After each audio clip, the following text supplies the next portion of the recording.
What if one of World War II's darkest secrets didn't happen on the battlefield, but inside Japan's prison camps?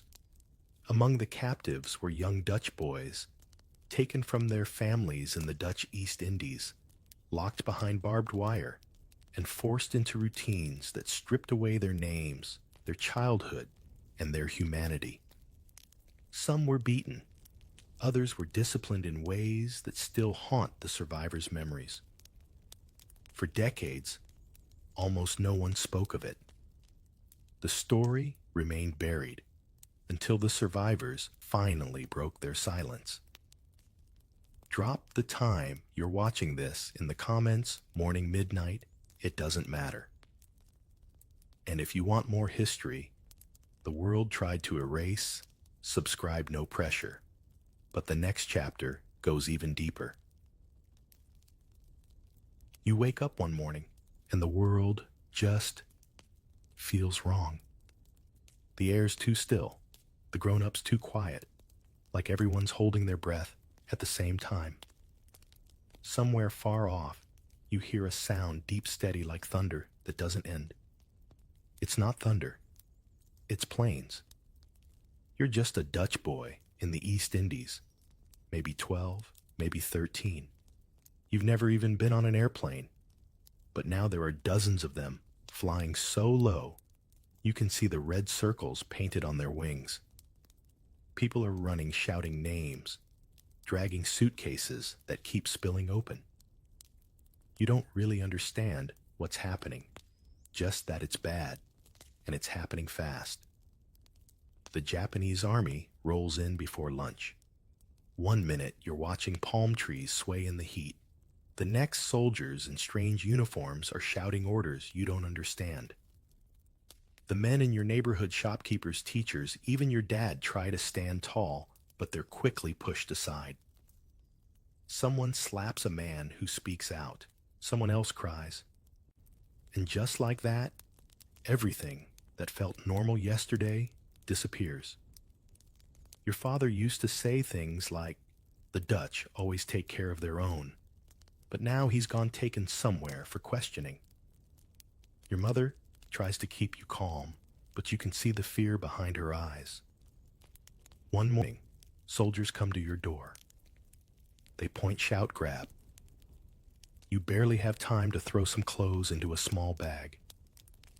You want to ask where you're going, but you already know it doesn't matter. They march you down a road lined with barbed wire. The sun beats down so hard, it feels like your skin might peel off. You see other boys your age, barefoot, confused, too tired to cry. Someone whispers the word camp.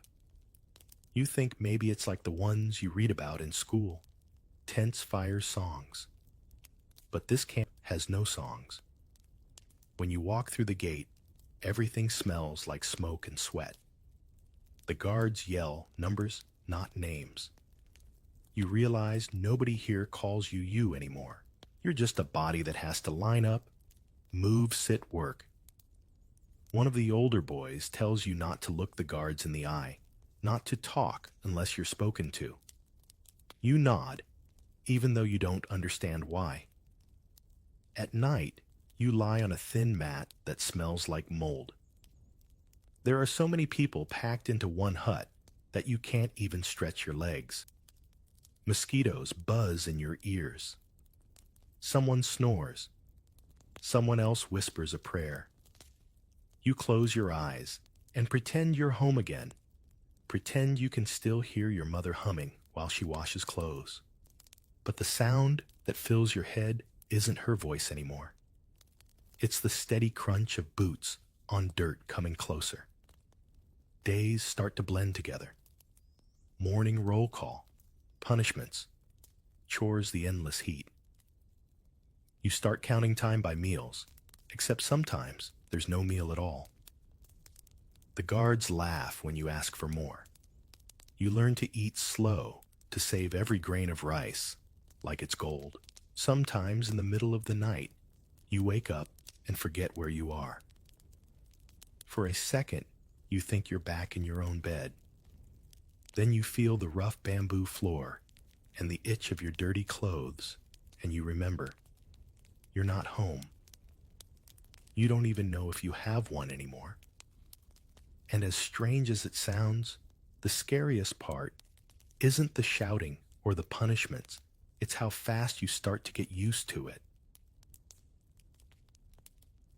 You stop being a person the day they take away your name. It doesn't happen all at once. It happens in small, sharp moments. A guard shouts a number, and you don't answer fast enough. The bamboo stick comes down hard on your shoulder. Again he yells, "You say the number this time." Louder. He nods and walks off. That's it. That's your name now. A number. It hangs from a little tag around your neck, swinging when you walk. You try not to think about what happened to the last boy who lost his tag. Someone says he was sent away. No one ever saw him again. You keep your tag safe, like it's your heartbeat. Funny how something so small can decide if you live or not. Inside the camp, everything runs on numbers. You line up by number. You eat by number. You even breathe by number. At least it feels that way. The guards bark commands in Japanese, and if you don't move fast enough, you'll learn what the bamboo stick feels like again. After a while, the sound of it hitting skin doesn't even shock you anymore. It's just part of the air. There's no mirror in the camp, but you still notice how fast everyone's changing. The boys who used to talk about their bikes, their dogs, their favorite candies, they stop talking altogether. You see their eyes go blank. The spark that made them just fades out. And you realize yours is fading too. Sometimes when you catch your reflection in a bucket of water, you don't recognize your own face. The sun has burned your skin. Your hair's full of dust. Your cheeks are hollow. You look like someone older, someone who's seen too much. You try to smile once just to see if you still can. It feels wrong, like your face forgot how. There's one boy, Peter. He's maybe 14. He tries to keep everyone's spirits up. He hums old Dutch songs when the guards aren't listening. You want to believe it helps. One night, he gives you half his rice because you're shaking too much to stand. The next morning, he's gone. No one says anything. No one dares to ask. That's how you learn. Another rule of the camp. Kindness is dangerous. You start moving like everyone else, quiet, careful eyes down. You figure out that every guard has a different rhythm. The tall one with the scar likes order. If you keep your bed straight, he leaves you alone. The younger one enjoys surprises. He'll knock over your bowl just to watch you scramble. You learn their habits the way you once learned your school lessons. Because now, this is your education. You try to remember your last day of school back home. The teacher talking about world maps, about how the Netherlands ruled over lands far away. You almost laugh at the memory. Here you're the ruled one. You're the enemy, even though you're just a kid. Sometimes you catch yourself wondering how long can someone live without being seen as a person. You don't say it out loud, of course. You just keep walking, clutching your tag, repeating your number in your head. It's the only thing the guards want to hear from you, and for now, it's the only thing that keeps you alive. The place they send you to next doesn't even look real. It sits out in the middle of nowhere, just dirt bamboo fences and a few crooked huts leaning under the sun like they're about to collapse. You'd think this kind of place couldn't possibly exist, not even in wartime. But it does. And you're standing right in front of it. They call it a camp, but it's really a cage. Every corner smells like smoke and sweat, like something burned a long time ago and never stopped burning. You can hear the guards laughing near the gate, the clatter of tin bowls, the faint crying of someone trying not to be heard. It's the kind of sound that sinks into your bones even when the night goes quiet. The huts are built from split bamboo thin as paper. The roofs leak when it rains, and when the wind blows, dust fills your nose until you can't breathe. The ground turns to mud that sticks to your legs. You sleep on straw mats so thin you can feel the floorboards through them. The lucky ones have a blanket. The rest just curl up and try not to shake. You soon realize the rules here aren't really rules, they're moods. One guard likes to see everyone run.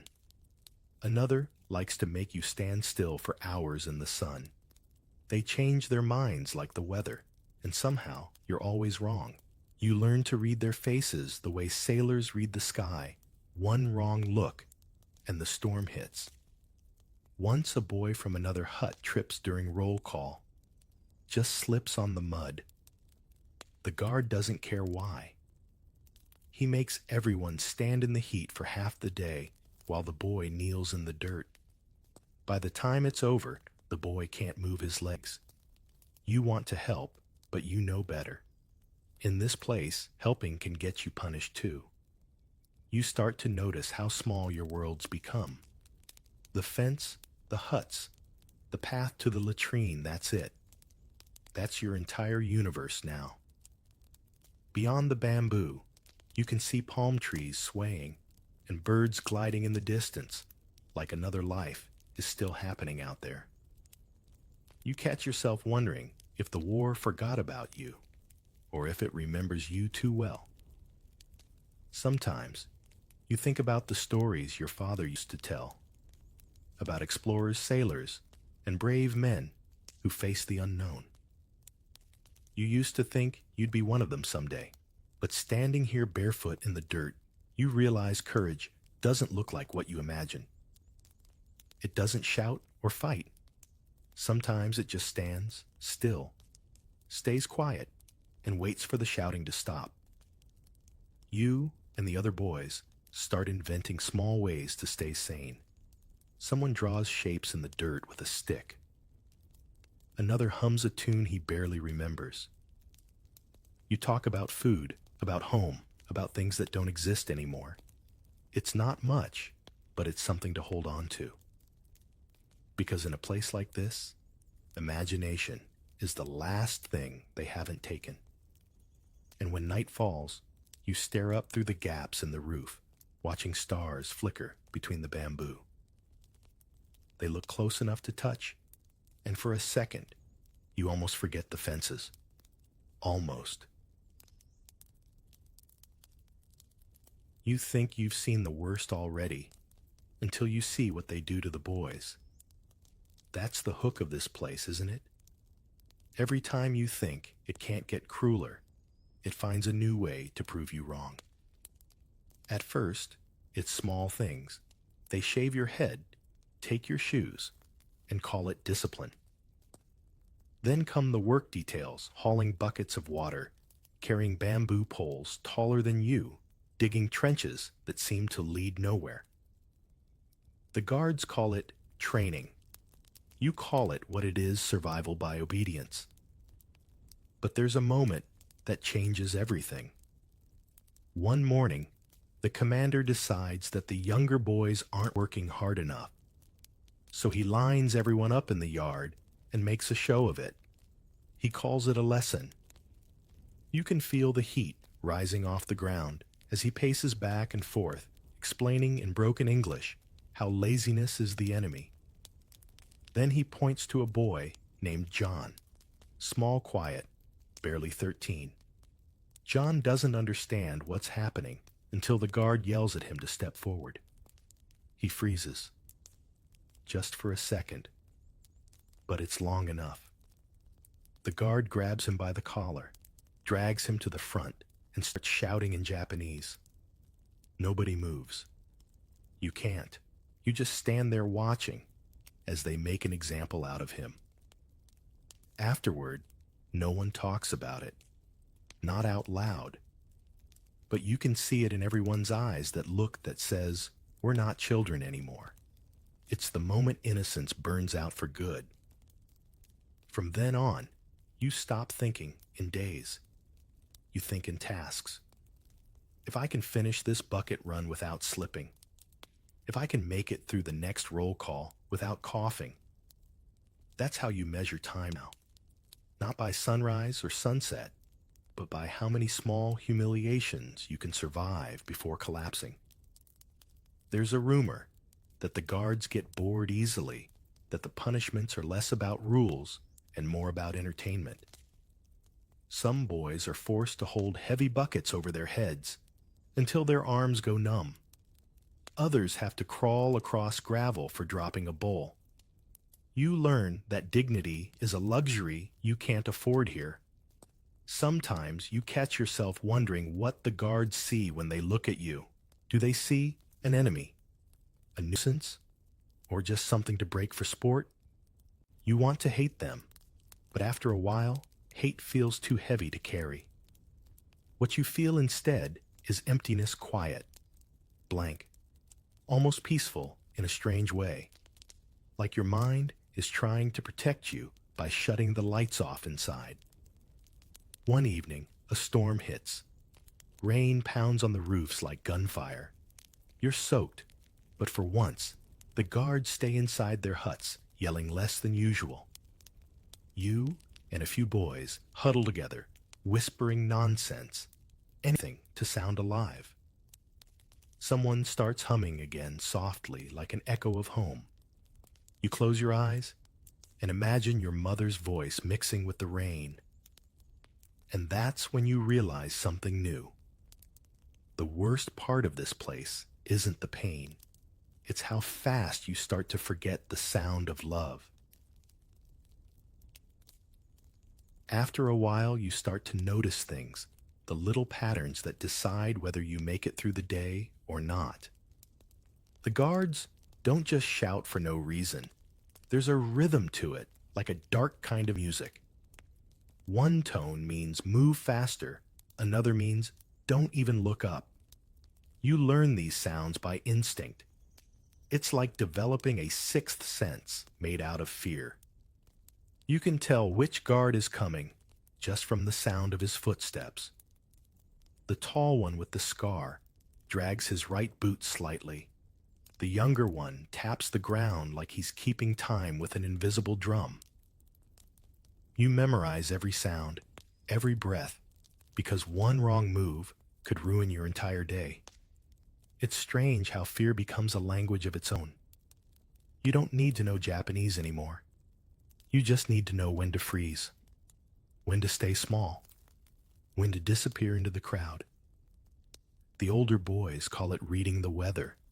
One look at the guard's face, and you already know if the day will be cloudy or if the storm's coming. The hardest part isn't the shouting, it's the silence after. When the guard walks away, and all you can hear is the sound of your own breathing. That's when the fear really settles in, like it's waiting inside you. You learn to hold it, carry it, hide it under your ribs. It's always there, even when you smile. Sometimes, new prisoners arrive, Dutch men from other camps, some old, some barely adults. They walk in like ghosts, faces blank, eyes hollow. You stare at them and realize they're what you'll look like soon. It's like seeing your future walk past you in slow motion. Every so often, someone gets brave, just for a second. A boy talks back. A man refuses to bow. You can feel the air change when it happens. Everyone goes still, waiting for the punishment that always comes next. You want cheer for them, but you can't even breathe. By the end of it, nobody says a word. Courage gets buried fast here. At night, you and the others whisper to each other about food bread, butter-warm soup. You describe it in such detail, you can almost taste it. One boy, Eric, swears he'll eat 20 pancakes the day he's free. You laugh just a little, even though it hurts to do it. Somehow, that small laugh feels like defiance, like a secret no one can steal. Sometimes, when a guard walks past, you look at him and wonder what his life is like beyond the fence. Does he have a family? A kid your age? Does he go home and forget all of this? Or does it haunt him too? You'll never know.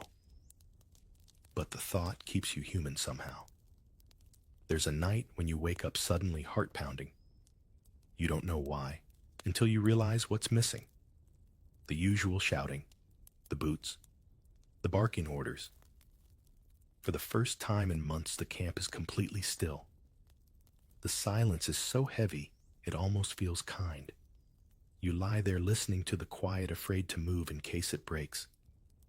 And for a second, you let yourself believe that maybe the war has stopped. It hasn't. But for that one brief, breathless moment, it feels like peace remembered what you sound like. You'd think nothing could surprise you anymore, but the camp always finds new ways to test that theory. One morning, they make everyone line up early, before sunrise. The sky is still gray, the air cold enough that your breath comes out in clouds. No one knows what's happening. The guards stand in a row, too quiet, too calm. That's never a good sign. The commander steps forward and says something in Japanese. One of the interpreters, an older prisoner, translates. Today, he says, you will learn discipline. Everyone stares at him, not sure if that means more chores or another punishment. Then the guards start bringing out barrels of water, bamboo sticks, and a wooden frame that looks like a cross between a bench and a trap. You realize they're setting up for something. A demonstration, maybe. You're forced to stand and watch as they call a few boys to the front, Dutch boys, just like you. The commander says it's for training, but no one believes that. He starts shouting orders, using the boys as examples. You see, he says through the interpreter, this is how soldiers are made, through obedience, through pain. The boys have to hold buckets filled with water above their heads until their arms shake. One by one they drop them, and the guards laugh. The commander doesn't stop. He makes them start over. It goes on for hours. You want to look away, but you can't. The guards are watching the crowd, waiting for someone to react. So you stare straight ahead, pretending to be numb. When it's over, one boy collapses. The commander waves his hand like it's nothing. The guards drag the boy away, and that's the end of the lesson. Later, when you walk back to your hut, you can still hear the commander's words echoing in your head, through obedience, through pain. After that day, everything in the camp feels different. The guards don't need to hit you as much anymore. They've already won. You obey before they even speak. It's like your body moves on its own, now faster than your thoughts.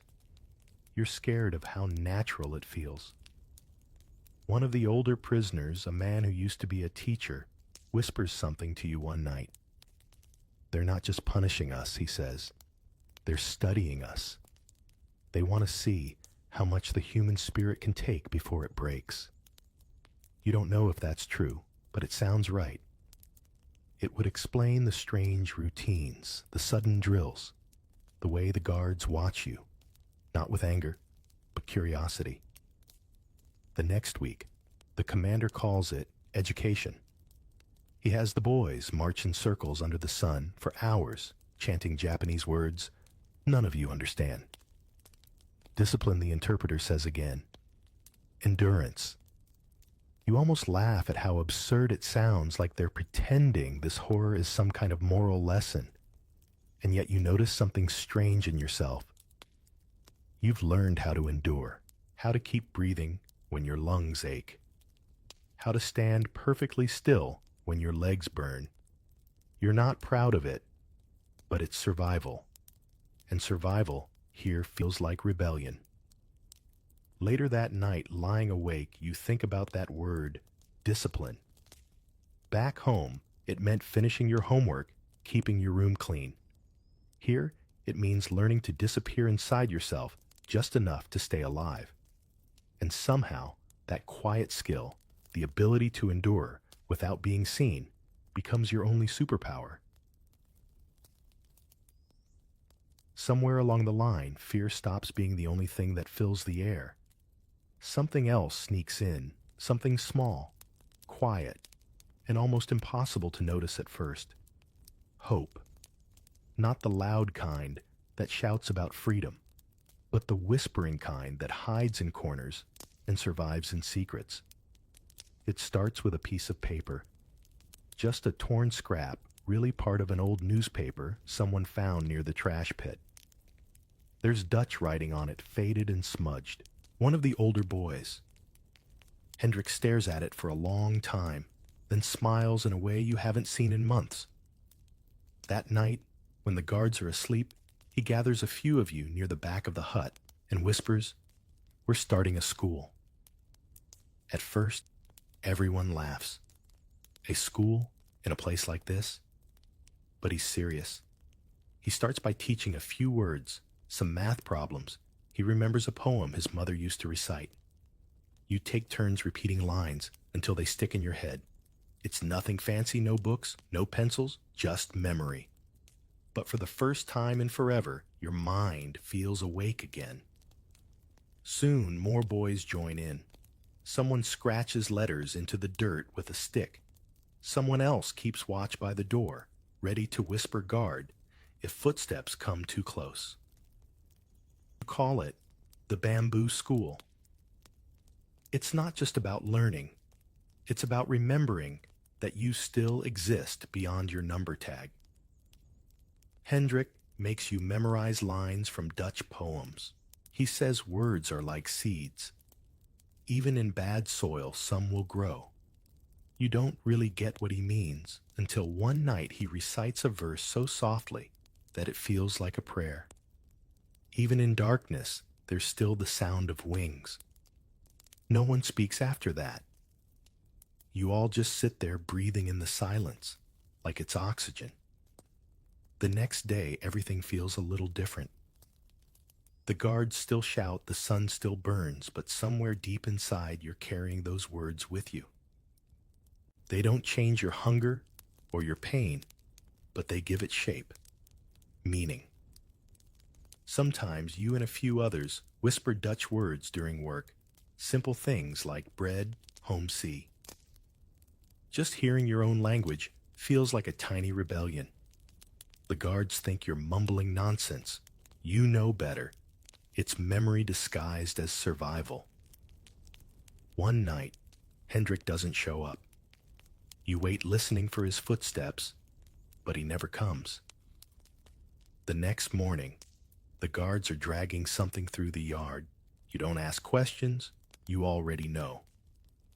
The Bamboo School goes quiet for a few days after that. No lessons, no poems, just silence and the sound of rain dripping through the roof. But then one boy starts humming again, just softly, the tune Hendrik used to hum while teaching. Another joins in, then another. Before long, the whole hut is whispering the song under their breath, each voice barely audible. It isn't loud, it isn't bold, but it's something the guards can't stop. That's the thing about hope here. It doesn't roar, it rustles. It hides in whispered poems and half-remembered songs. It sneaks past fences. It refuses to die. Hunger becomes the one thing that never leaves you. It sits in your belly, like a second heart, always beating, always reminding you it's still there. You dream about food the way people dream about love. Warm bread, melted butter, even a plain potato feels like something holy now. Each morning, they hand you a small bowl of rice, barely enough to cover the bottom. You count every grain like it's gold. Some days, the rice smells sour. Other days, it's half raw, but you eat it anyway. You have to. You start chewing slower, trying to trick your brain into thinking there's more than there is. Hunger turns you into a magician, creating illusions out of crumbs. It's not just hunger, though. Your body starts changing in ways you can't control. Your ribs stick out like ladder rungs. Your legs shake when you walk too long. You watch your friends shrink into shadows of themselves. Even your voice gets quieter, like it's running out of strength too. Then comes the sickness. First, it's just coughs and fevers. But soon people can't get up anymore. The huts smell like sweat and sickness mixed together. The guards don't care, they just drag the sick outside and leave them in a separate shed. You stop asking what happens next.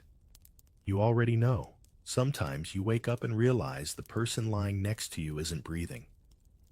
You stare at them for a long time, trying to understand how someone can be there 1 second and gone the next. You want to cry, but your body's too tired to make tears. You just turn away, because that's the only thing you can do. One afternoon, you see a guard toss away a piece of bread. It lands in the dirt. Without thinking, 3 boys run for it at the same time. They crash into each other, scrambling like animals. You want to look away, but you can't. One of them wins, if you can call it that, and shoves the muddy bread into his mouth before the others can grab it. You can't even blame him. You'd do the same. Hunger makes everyone equal. Sometimes when the fever hits, you start seeing things. Shapes in the air. Shadows that look like your mother's face.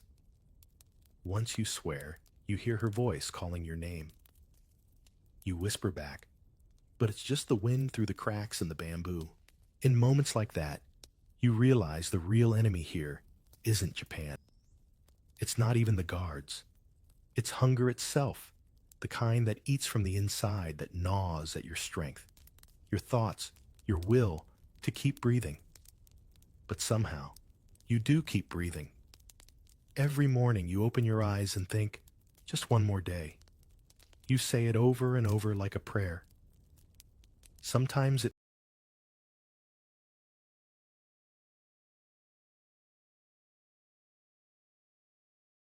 feels meaningless, but other times it feels like the only thing keeping you alive. Then one night something strange happens. It rains hard for hours. You put out an old tin bowl to catch the water. By morning it's full, and the air smells clean again. You take a sip, cold, fresh, real, and it feels like tasting life itself. You laugh quietly, not because anything's funny, but because you're still here. In a place that's built to destroy you, that's no small thing. You always imagined freedom would feel loud, cheering, singing, people running through open gates.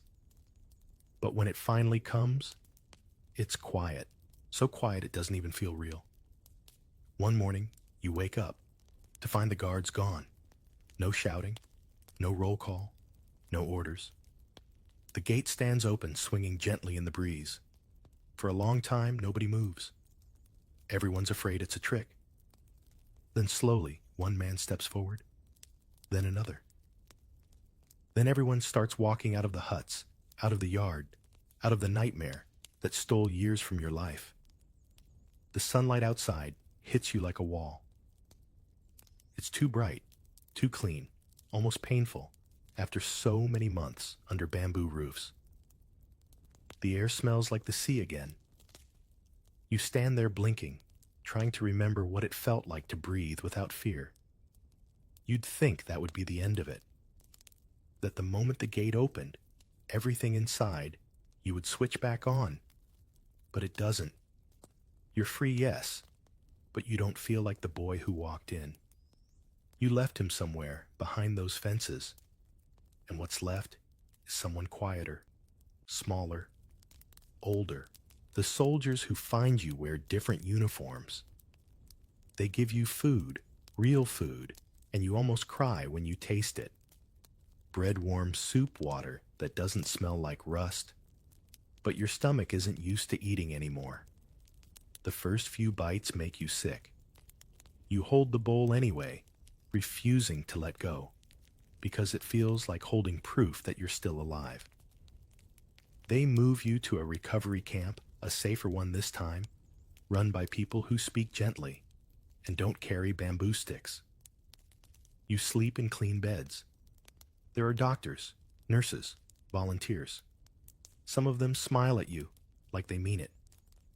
But even surrounded by kindness, the quiet follows you. You notice it in the other boys too. The way they flinch when someone drops a cup. The way they eat too fast, afraid the food will vanish. At night, you still wake up expecting to hear a guard's voice.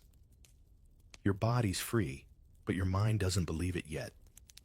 One day, a nurse gives you a mirror. You hesitate before looking.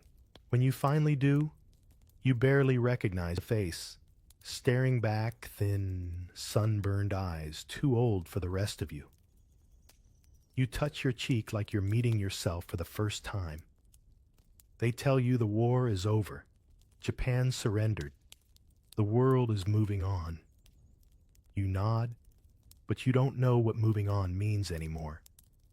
You're still learning how to live without counting footsteps or memorizing the sound of anger. Weeks pass, and one morning a man from your old town finds you.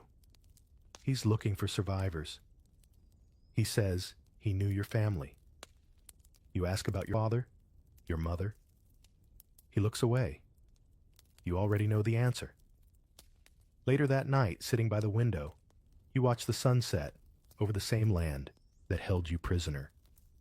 It's beautiful, in a way you almost forgot soft light on the palm trees, birds flying low over the fields. For the first time you realize beauty and pain can live in the same place. You're free, yes. But the freedom you have now isn't the kind you dreamed about. It's quieter, heavier. It carries everything you saw, everything you lost, and yet somehow it still asks you to keep going. Because even after everything, the world hasn't ended, and neither have you. Years later, people start asking questions. Journalists, historians, strangers with notebooks, they all want to know what it was like. They call it a dark chapter, as if darkness could ever fit neatly between two bookends. You sit there older now, hands folded in your lap, trying to find words big enough to hold what happened. You never really can. They ask, how did you survive? And you almost laugh. Because you don't remember how. You just did. One breath at a time. One day after another. Like climbing out of a pit so deep, you stopped wondering where the top was. Some days, it feels like a story that happened to someone else. But then you hear a sound, a dog barking a metal gate, slamming, and for half a second, you're back there. The heat, the smell, the shouts, your chest tightens, and suddenly the years in between feel paper thin. You visit a courtroom once after the war trials begin. You watch the men who ran the camps sit in their clean uniforms, eyes down, faces blank. The translator says words like war crimes, human rights, and responsibility. You want to believe justice means something, but looking at them, you can't tell if it ever will. When the verdict is read, people clap. You don't. Justice can't rewind time. It can't give you back your family or the boy you used to be. At night, you sometimes dream of the camp, not as it was, but as it should have been. The huts are gone. The fences are flowers. The guards vanish like smoke, and the boys laugh again, running barefoot in the grass. You wake up with tears on your face and can't tell if it's sadness or relief. Maybe both. People call you a survivor, but that word never fits right. It sounds too clean, too heroic. Surviving wasn't noble. It was messy, desperate, instinctive. You didn't survive because of courage. You survived because your body refused to quit. Because even when your mind broke something deep inside, you whispered, just one more day. Sometimes You try to write it all down. You start with a sentence, then stop. The memories are heavy, slippery, too alive to trap on paper. But you keep trying, because if you don't, it feels like those boys, Peter, Jan, Hendrik, might fade for good. So you write their names. You say them out loud in an empty room. You remember the songs, the whispered poems, the tiny rebellions that kept you human. You realize now that survival wasn't the end of your story. It was the beginning of learning how to live with ghosts. When people ask if you forgive, you pause. You don't say yes. You don't say no. You just say, I remember.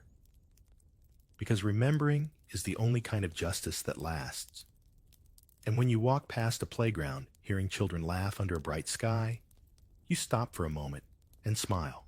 Not because the past is gone, but because you finally understand life went on, just like the rain, just like the wind, just like those stars you used to watch through the cracks in the roof. You survived.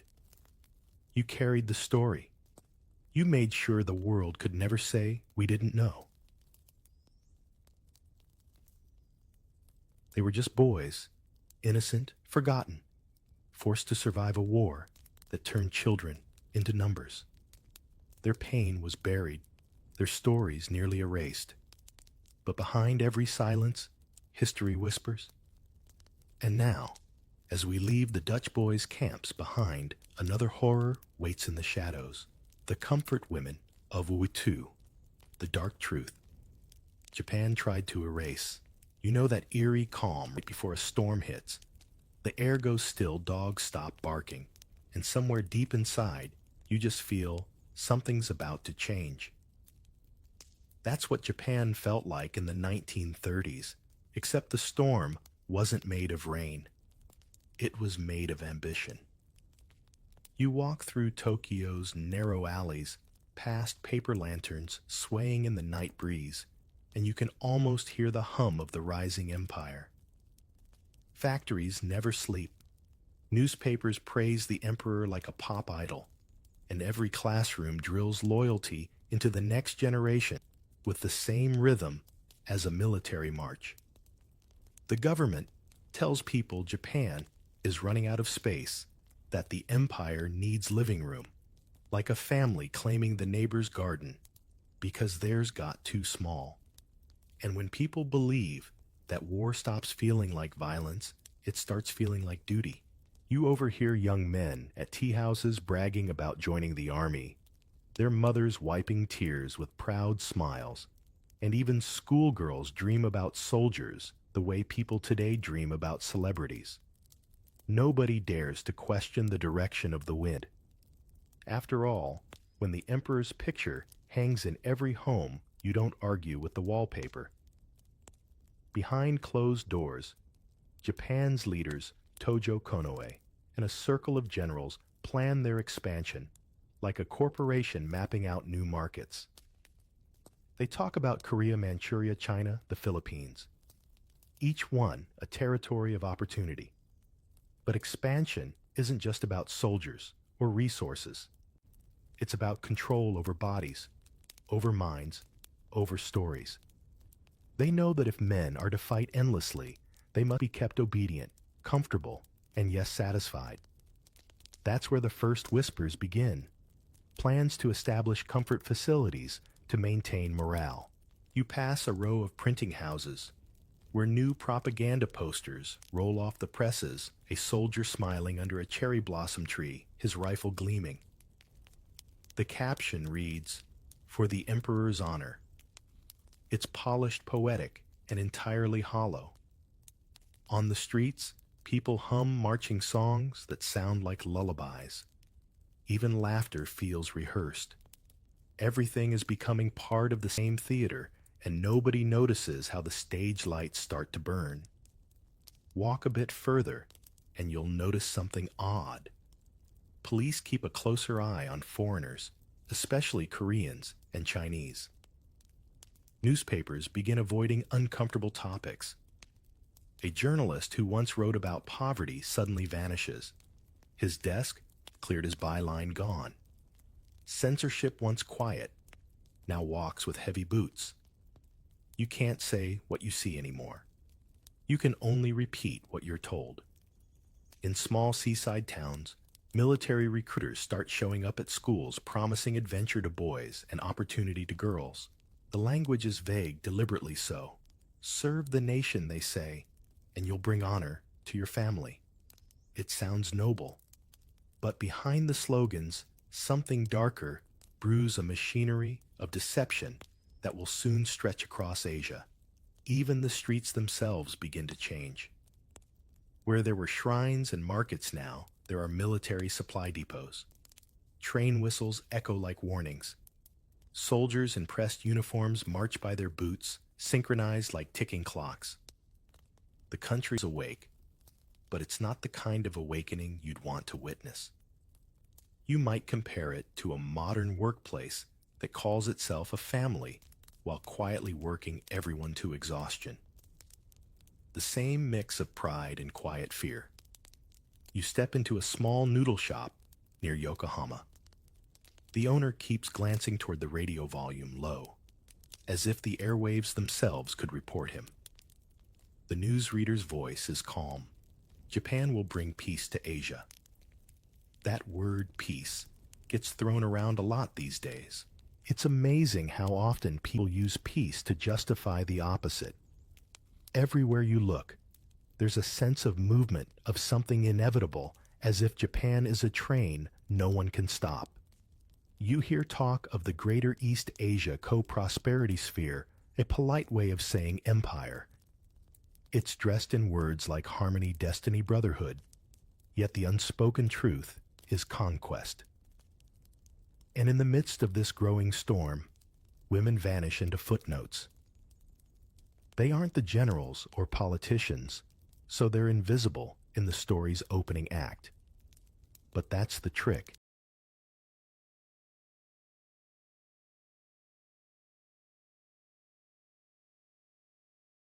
History loves to play.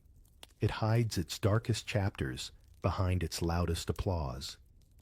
As night falls over Tokyo, the city glows with the light of ambition. You can almost hear the ticking of typewriters drafting new laws, the rustle of military reports detailing how to manage conquered lands. And in some faraway office, an officer sketches a chilling phrase that will soon become official policy, Ayanfu comfort women. You don't know it yet, but this is where everything begins. The empire's silence, tightening like a rope, the promises that will deceive the ships, that will take girls away from their homes, and the paper trails that will erase their names. The streetlights flicker. Somewhere a mother hums a lullaby.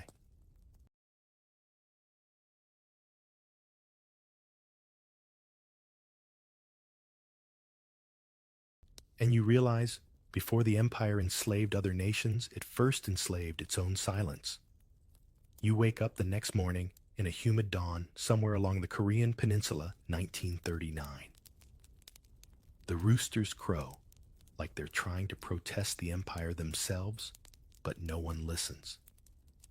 A Japanese flag flutters from the police outpost at the edge of the village, and soldiers in khaki patrol the dirt road with that easy confidence that comes from knowing no one will dare meet their eyes. The empire has arrived, and it's not leaving anytime soon. From Manchuria to Taiwan, from Singapore to Burma, Japan's map is expanding faster than most people can keep up. Newspapers call it Asia, for Asians, a catchy slogan that sounds noble enough to put on a t-shirt today. But you and I both know how marketing works. When someone oversells unity, they're usually selling control. You pass a group of farmers heads down, whispering in their own language. A soldier yells at them for speaking incorrectly. Overnight, local languages are banned in schools, replaced by Japanese. Even prayers must sound imperial. It's like being forced to dream in someone else's tongue. You can almost taste the loss. It's bitter, like burnt rice. In every occupied region, Japan builds not just barracks and offices, but a system, one designed to keep everything and everyone in line. There are comfort stations for soldiers, re-education programs for civilians, and endless lists for supply chains that include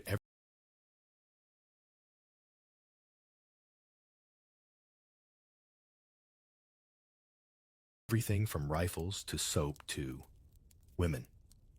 You don't know the scale yet, but the list will grow until it stretches across the whole Pacific. The soldiers arrive first, waving small flags and handing out candy to children. It's always the same strategy, smiles before orders. A Japanese official gives a speech about cooperation, while his men quietly take note of which households have young daughters. The whole thing feels like a parade that forgot it's marching into war. You notice how quickly things change once the army moves in. Inns are converted into barracks, schools into command posts, temples into storage rooms. And then without anyone saying it out loud, rooms begin to be prepared for something else. Comfort facilities, the notices say. The language is sterile bureaucratic, the kind of phrase that hides its meaning behind politeness. It's incredible how evil always comes dressed in paperwork. A Korean teacher tells his students that they'll soon be offered opportunities to work for the empire. He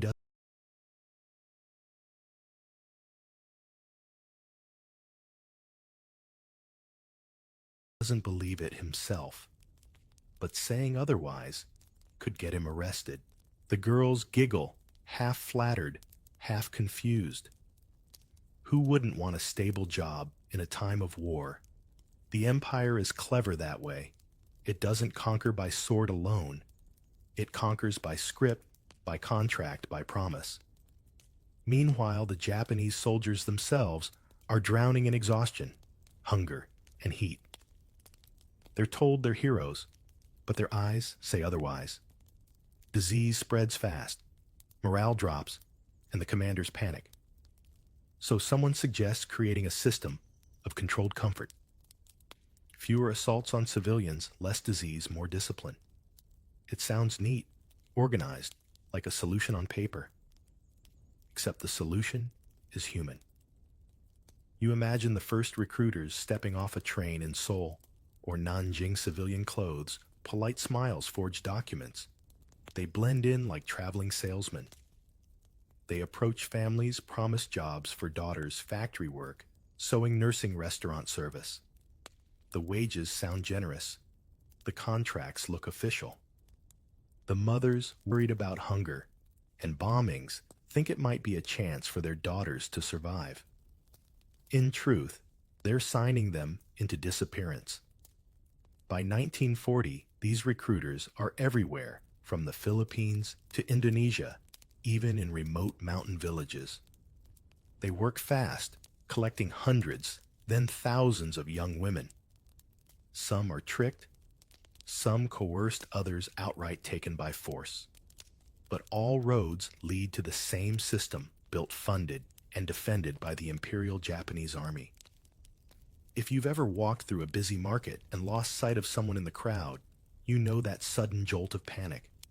Imagine that, but multiplied by thousands of families day after day who never see their daughters again. Parents go to the police, but the police are part of the same empire. There are no missing person reports, no investigations, only silence. Meanwhile, the propaganda machine works overtime. Posters declare that Japanese soldiers bring civilization. Pamphlets show soldiers helping children or tending to crops. It's as if every atrocity is being balanced with a smiling photo op. You can't help thinking about how easy it is even now for a photo to tell the opposite of the truth. And here's a detail. History doesn't often pause on not all the comfort stations were hidden. Some stood right next to military hospitals or command centers openly managed by officers' wives or local collaborators. There was no secret in the logistics, only in the humanity that was missing from them. From Tokyo's perspective, the system looks efficient. There are ledgers, timetables, medical inspections, and transport schedules. It's a whole economy built on bodies. But if you look closely, you'll see something else, the moral decay underneath the bureaucratic shine. It's like a clean white envelope that reeks the moment you open it. The empire calls it order. The occupied call it occupation. But both sides feel the same chill, the sense that something is deeply wrong. Even soldiers who follow orders begin to sense it, though they'd never say so aloud. In private diaries, some will later write that the comfort system made them feel dirty in victory. It's the kind of confession that shows up only when the war is already lost. And as the network spreads across Asia station after station, island after island, you begin to see the machinery of control working in perfect rhythm. It's not random cruelty. It's organized, deliberate, designed. And once it's running, no one seems to know how to stop it. You're standing in a crowded market, somewhere in colonial Korea, maybe 1941. The air smells of grilled mackerel and coal smoke, and for a moment, it feels like life still has its small comforts. But over the laughter and chatter, you spot a small wooden sign nailed to a post-employment opportunities for young women, sewing, nursing, factory work.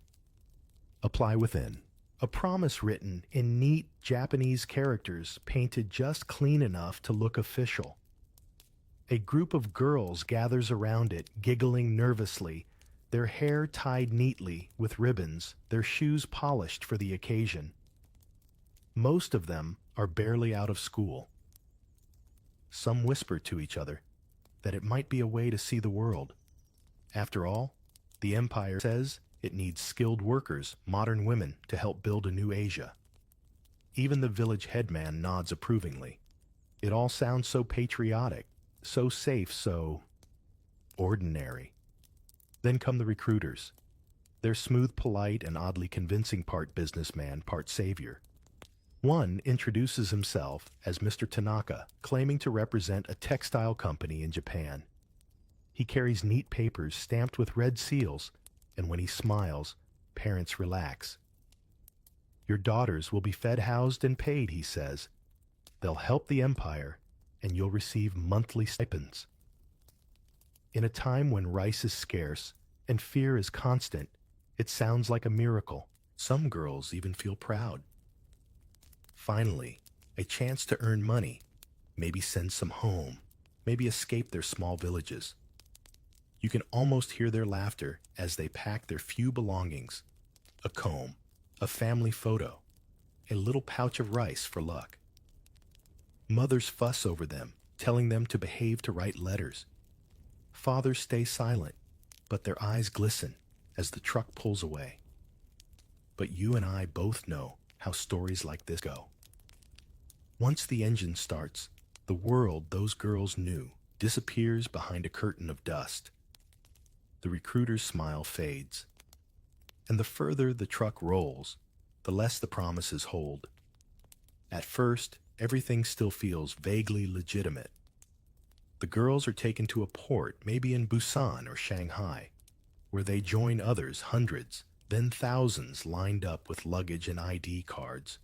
Soldiers with clipboards bark orders while nurses take medical notes. But the tone is wrong, too cold, too methodical, and when someone asks when they'll arrive at the factory, the answer is always soon. They board ships cramped and damp-packed like cargo. The smell of engine oil mixes with seawater and fear. Days stretch without explanation. Some girls cry quietly. Others stare blankly already, somewhere else in their minds. You can hear the clanking of metal chains, not on them, but around them, and the sound of the ship's doors locking from the outside. When they finally disembark, it isn't Japan waiting. It's a military base somewhere in the South Pacific, or the jungles of Burma, or a garrison in Nanjing. They're herded into barracks, handed numbers, and told, from now on, you serve the army. The words factory work vanish like a cruel joke. The uniforms they receive aren't for sewing, they're for submission. Some try to protest, insist there must be a mistake. But soldiers laugh. Others simply freeze disbelief, still masking the truth. Then comes the order, line up. They're inspected, documented, renamed. Their old papers are collected, stamped,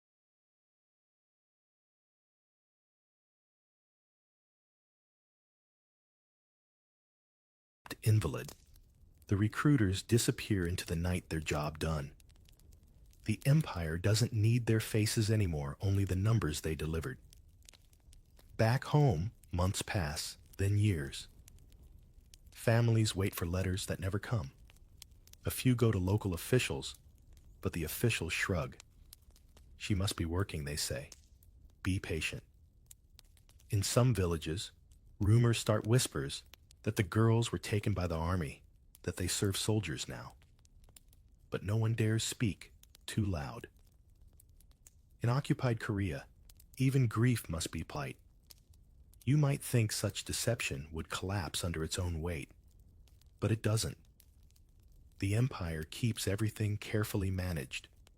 There are printed forms, transport permits, health reports, all filed under the comfort system.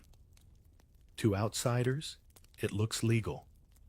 To insiders, it's invisible. It's like watching a magician pull endless scarves from his sleeve.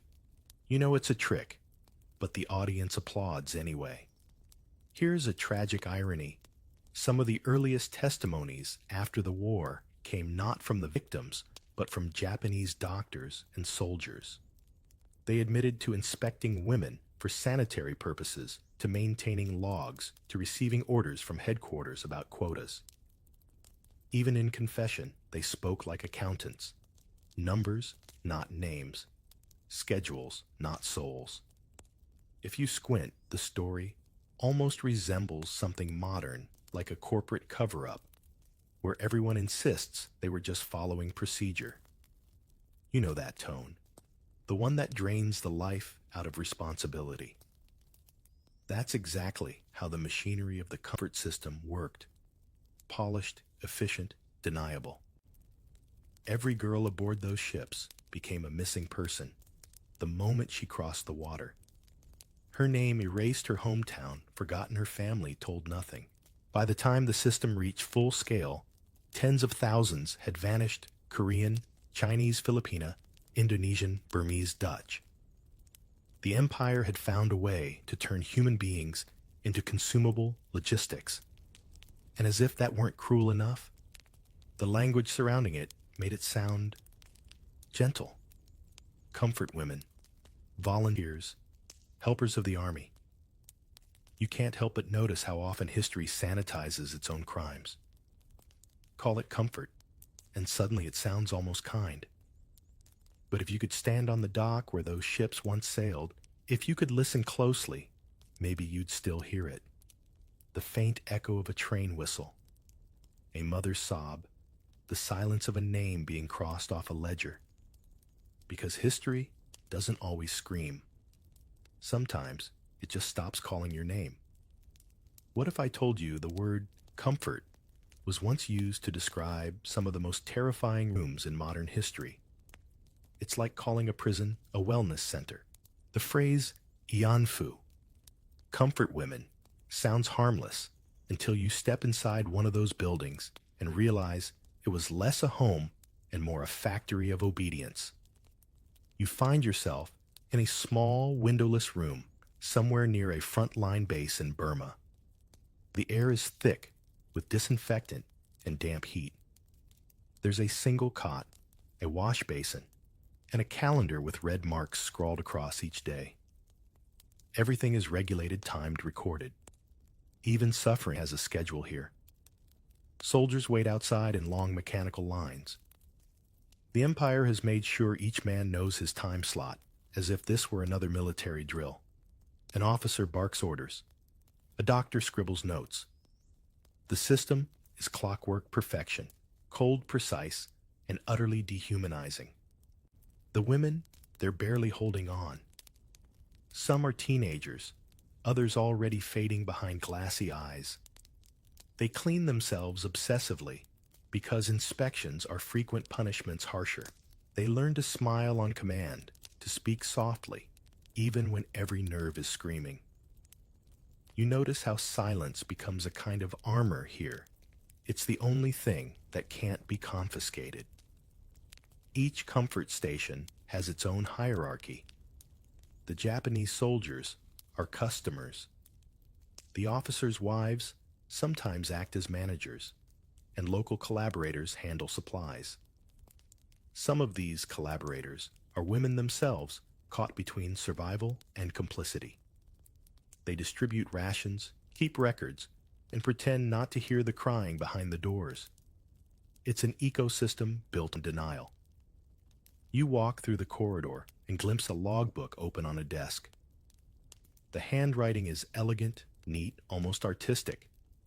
It lists dates, numbers hours. Beside it, a kettle whistles quietly. There's something nauseating about the normalcy of it all, as if evil decided to clock in early and stay late. Sometimes soldiers drink too much and lose control. Other times, they just follow routine. For the women, every knock on the door feels like a storm. You can't predict sometimes. Quiet, sometimes violent, always violating. When they aren't serving, they clean, cook, or mend uniforms. They have no time, no privacy, and no names that belong to them anymore. Only nicknames assigned by soldiers, Hanayuki number 5. Names that make them easier to forget. A Japanese nurse named Aiko once wrote in her diary, they called it comfort, but every sound in that place was a cry. Her words were never meant for the world to read, but decades later, historians would find them tucked in an attic in Yokohama. You wonder if she ever forgave herself for looking away. The empire's paperwork paints it differently. Reports to Tokyo mention controlled facilities, medical regulation, disciplinary success. You can almost imagine the meetings, men in uniform sipping tea while discussing morale management. They probably believed they were improving efficiency, never realizing they were inventing a new form of organized cruelty. Sometimes the women are moved from one base to another. They travel in trucks or trains marked as logistics units. The soldiers guarding them smoke casually, laughing about their next destination. You look at the women through the slats in the truck's wooden frame, their faces blank, their eyes unfocused, their hands gripping each other's sleeves like the last thread of sanity. At night, after the soldiers leave and the lamps go dim, a strange kind of quiet settles in. It's not peace, it's the absence of noise after too much of it. Some women stare at the ceiling until dawn. Others whisper to each other, trading fragments of who they used to be, what their villages smelled like after rain, what songs their mothers used to sing. These small exchanges become lifelines. Every once in a while, one of them tries to escape. A few succeed, blending into nearby villages, hiding in forests, or pretending to be laborers.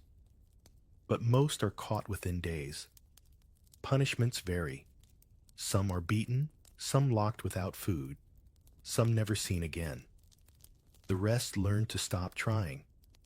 You'd think the soldiers might feel something, guilt, disgust, anything. And some do. A few write about it later, saying the system corrupted them, made them forget they were human. But in the moment, power dulls empathy. When everything is sanctioned by the flag, morality becomes optional. It's strange how bureaucracy can sterilize brutality. The comfort stations weren't underground crimes. They were built into the Army's official structure. Doctors examined the women. Weekly officers signed rosters. Payrolls were processed. it was all recorded, stamped, filed away. You could find invoices for soap disinfectant and even replacement furniture, but not a single word about the suffering those objects witnessed. And still,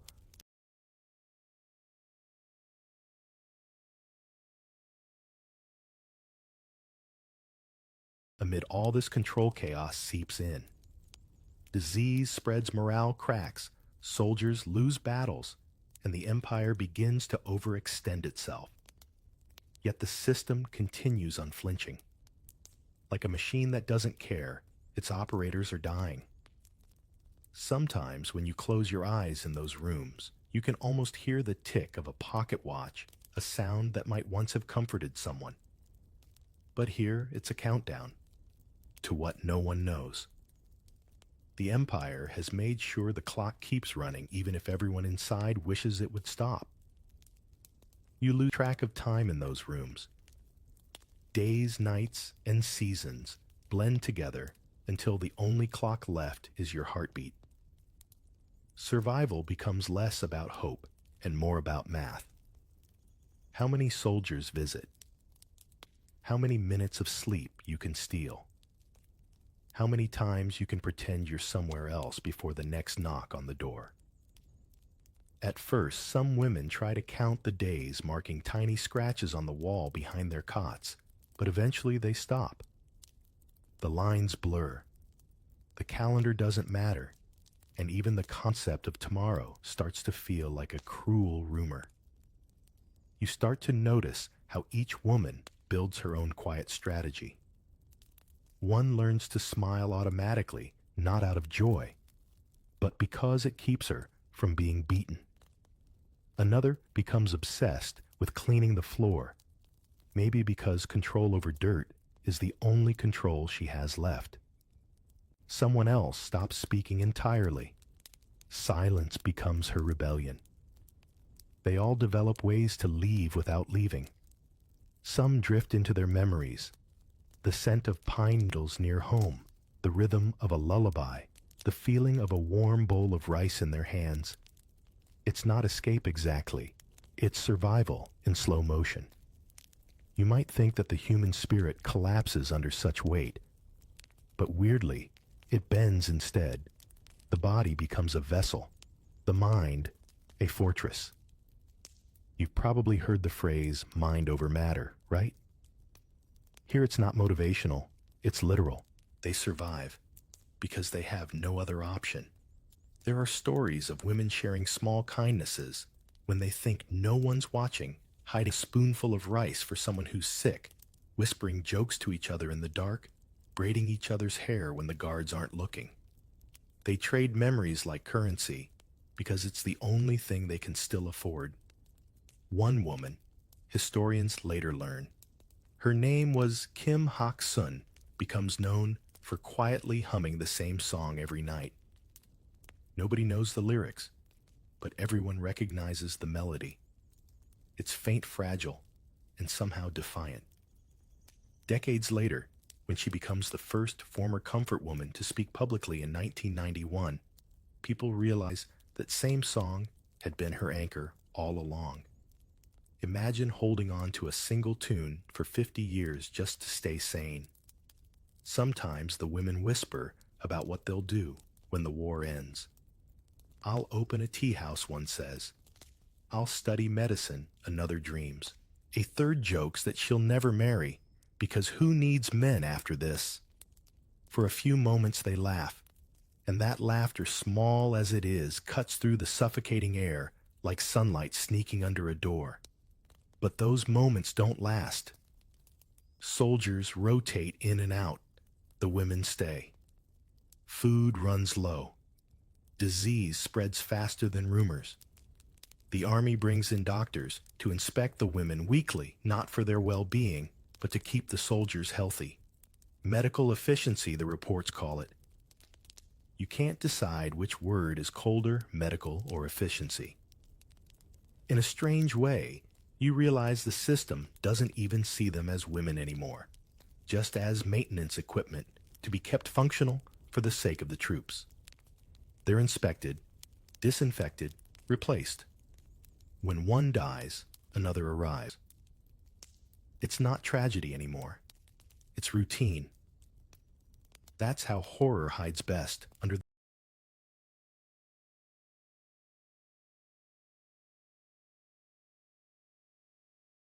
the disguise of normalcy.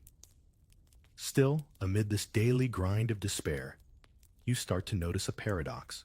The more the Empire tries to erase their humanity, the stronger that humanity becomes in secret. You catch a glimpse of two women sharing a stolen sweet potato, their faces lit with a kind of mischief that no uniform can kill. You see one woman teaching another how to write her name again, tracing invisible letters in the air. These are tiny rebellions, but they matter. It reminds you of something you've probably done in your own life, holding on to a little ritual when everything else feels out of control. Maybe it's your morning coffee, your favorite playlist, your quiet walk home. For these women, that ritual might be braiding hair, reciting a poem, or whispering a prayer. It's how they remember they're still people. Sometimes, even the soldiers notice. A few, barely older than the women themselves, start to avert their eyes or leave small tokens, a fruit, a folded note, a single apology muttered too quietly to count. You wonder if they're trying to confess or just survive their own guilt. Either way, those gestures fade fast. Orders are orders. As the war drags on, exhaustion becomes everyone's shadow. The Empire keeps fighting on too many fronts, losing too much ground. But the comfort stations remain open, unchanged, untouched, still humming with that same mechanical rhythm. And in that strange twilight between cruelty and collapse, you see something remarkable, the will to live becoming stronger than the will to obey. One woman hides scraps of paper, writing down names of others who've died. Another memorizes faces so she can tell their stories someday. She doesn't know it yet, but she's preserving history itself, the kind that the Empire will later try to erase. When dawn breaks, the women wash their faces with cold water, straighten their clothes, and prepare for another day that looks exactly like the one before. Yet each one carries something invisible, a stubborn spark that refuses to go out. You can't see it, but it's there. Because even in places designed to break the human soul, someone always figures out how to keep it alive. You start to notice that resistance doesn't always look like shouting or fighting. Sometimes it looks like a whisper, or a glance, or just the refusal to die quietly. By now, the war has dragged on too long, and even the Empire's confidence is cracking like an old porcelain bowl. The soldiers are thinner, the rations smaller, and the promises emptier. But in the dim rooms, the comfort stations, something unexpected is happening. Tiny rebellions bloom like weeds between concrete. One woman refuses to use the Japanese name she's been assigned. Every time a soldier calls her Yuki, she answers only to her real one, Sujin. It's small, maybe even foolish, but it's hers. Another woman begins stealing bits of soap from the officer's washroom, carving tiny flowers into them, and hiding them under her cot. She says she's making a garden invisible, but real. There's a story about one station in the Philippines where the women secretly shared information with local resistance fighters. They smuggled notes in laundry baskets, sometimes passing warnings to villages before the army arrived. They risked everything for people they barely knew. Think about that, the kind of courage it takes to help strangers while you can't even save yourself. Every act, no matter how small, becomes a statement, I still exist. You haven't erased me yet. They teach each other lullabies from home, turning them into secret codes.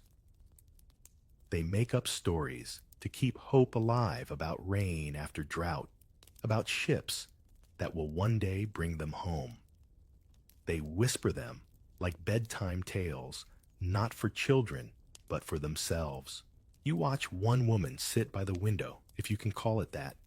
It's more a slit in the wall, and she stares at the moon every night. The same moon shines over Korea, she says. Another adds, and over China, too. For a brief second, the moon becomes a shared rebellion, a reminder that something beyond the empire still exists. A soldier once confiscated a small Bible from a Dutch girl held in a station near Indonesia. He tossed it aside, not realizing she had used its margins to write down the names of others who'd died. Decades later, when the war was over, that Bible was found buried near the site. The ink was faded, but the names remained, proof that someone remembered. Even in the thick of cruelty, the women find strange humor to survive. They nickname one particularly strict officer Mr. Polished Shoes, because he checks his reflection more than he checks the reports. They laugh quietly, but that laughter, light and trembling, feels like an act of defiance. Sometimes, humor is the last weapon left when dignity has been stripped away. A few manage to escape. One sneaks out during a bombing raid. Another hides among medical supplies on a truck headed north. Some are rescued by local villagers who risk their own lives to shelter them. But for most, freedom isn't a door they can run through. It's a thought they rehearse in silence. And the irony, the empire's obsession with control starts to turn against itself. Orders pile up, communication breaks down, soldiers grow restless. When the women see their captors stumble, even for a moment, something shifts in the air. A quiet satisfaction, almost a smirk. For once, they aren't the ones trembling. You think of modern life, maybe your own small acts of rebellion, standing up to a boss who's wrong, walking away from something toxic, saying no when silence would be easier. The scale is different, but the heartbeat is the same. Resistance, after all, begins the same way everywhere, a simple refusal to disappear. Among the women, small miracles start to happen. One finds a scrap of paper, another a stub of pencil. Together, they write a letter that will never be mailed. To my mother, it begins. If you ever find this, know I was here. They fold it, hide it under the floorboards. Years later, when the building is abandoned, someone will find it, and history will regain one of its lost voices. Then there are the songs. When guards aren't listening, the women sing not loudly, but enough to remind each other they're still human. They harmonize in different languages, creating a sound that doesn't belong to any one nation. That sound, fragile and trembling, becomes a secret anthem for the forgotten. In another corner of the empire, a Japanese nurse named Fumiko writes in her notebook, "We were told not to see them as people, but I did. I still do." She hides that note between medical records, a silent apology in the middle of an empire that has none to give. Each story, each whisper, each act of defiance adds a small crack to the empire's mask of perfection. And though it doesn't look like victory, it is. Because when history tries to erase you, and you keep speaking anyway, even in silence, that's power. The war is turning. The empire's newspapers still boast of triumph, but the truth is leaking through. Ships sink, supplies vanish, soldiers retreat. And in those same comfort stations, where hope once felt impossible, the air shifts just slightly. The guards look nervous. The women notice. They can't celebrate, not yet, but they can feel something they haven't in years change. It starts faint, like the smell of rain before a storm. And though they don't know it, that storm is coming for everyone. You ever notice how people say the end of the war like it's a finish line. Like one clean trumpet sounds the flags come down, and everything bad just stops. But it doesn't. When Japan finally surrenders in 1945, the war doesn't end for everyone. For some, it just changes shape. For the women trapped inside the comfort stations, liberation doesn't arrive like a hero kicking down a door. It drifts in, quietly, confusingly, like a rumor that feels too good to trust. When the announcement of surrender comes crackling through the radios, soldiers freeze mid-sentence. Some weep, some burn documents, some just stare blankly at the floor. And in those suffocating rooms, the women listen too. They don't cheer, they don't cry, they just wait. Because when you've been lied to for years, freedom sounds a lot like another trick. The guards begin to vanish first. Trucks rumble off in the middle of the night. Officers disappear with boxes of files. Uniforms get buried in haste.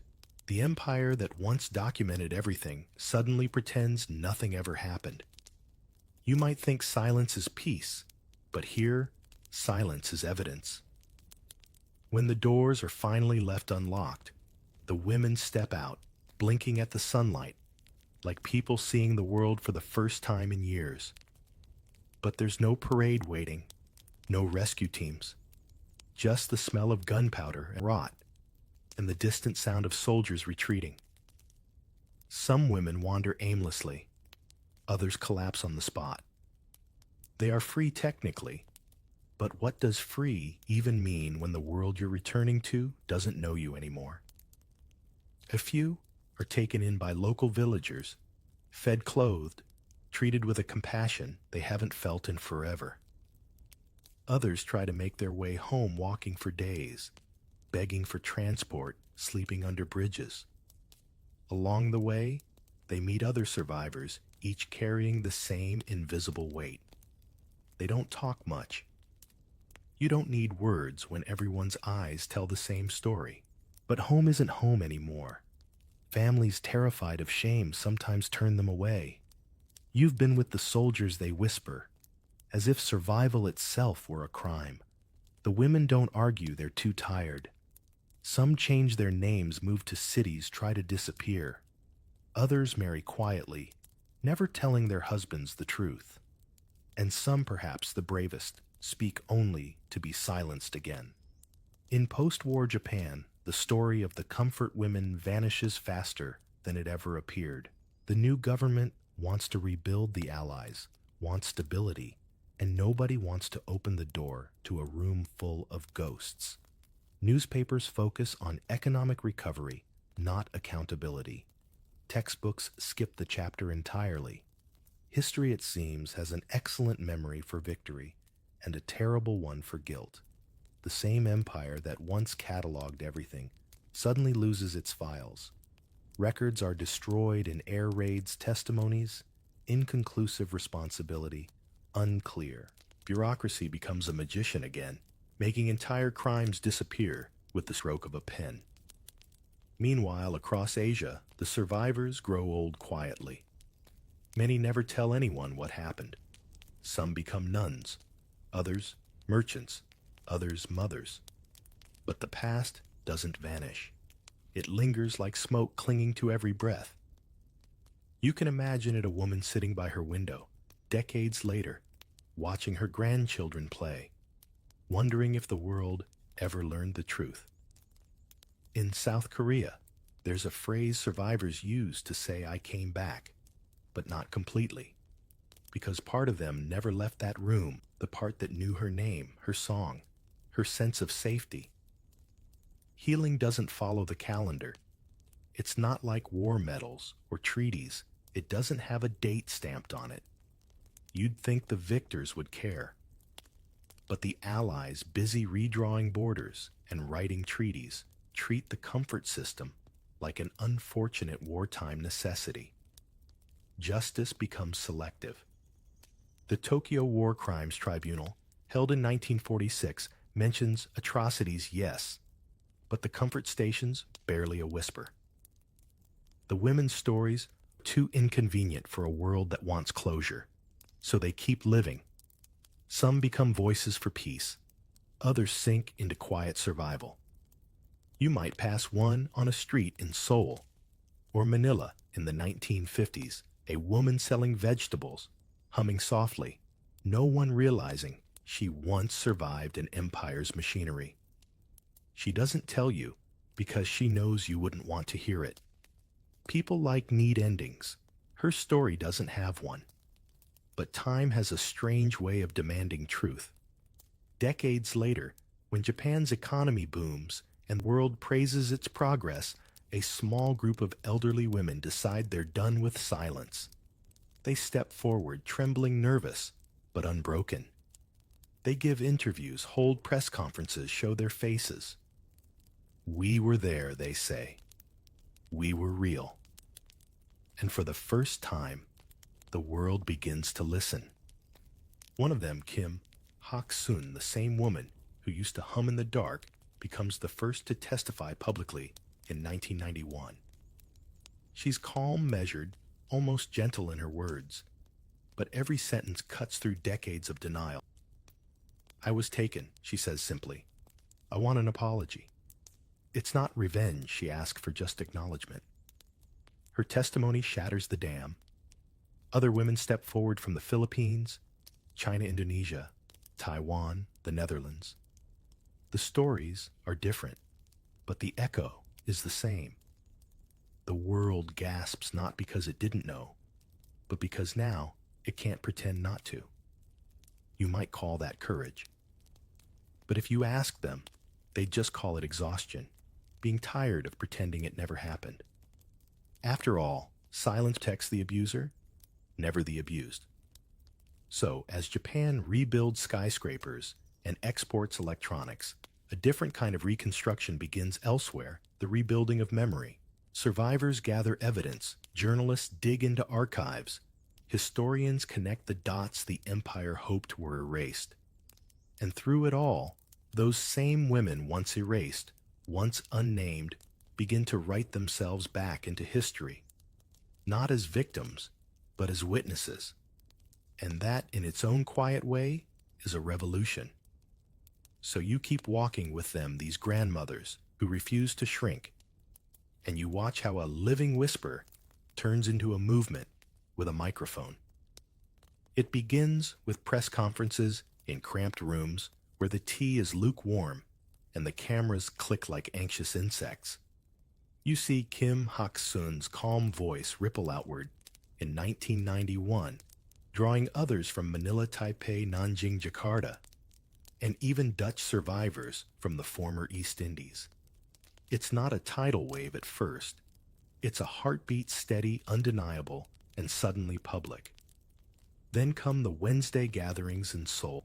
You stand across from the Japanese embassy, the winter wind, biting through your coat, and count the yellow ribbons and handmade placards. Every Wednesday, rain, snow, election season, exam week, the survivors and their supporters show up. They are not loud for the sake of noise. They are rhythmic, patient, stubborn, in the way a metronome is stubborn. You ask yourself, how many weeks does it take for a state to hear a sentence that's simple, acknowledge us? The answer, apparently, is more than any of us would guess. Inside, offices, governments start choosing their verbs very carefully. You learn quickly that the world can be divided into two kinds of statements, the kind that clarifies and the kind that fogs.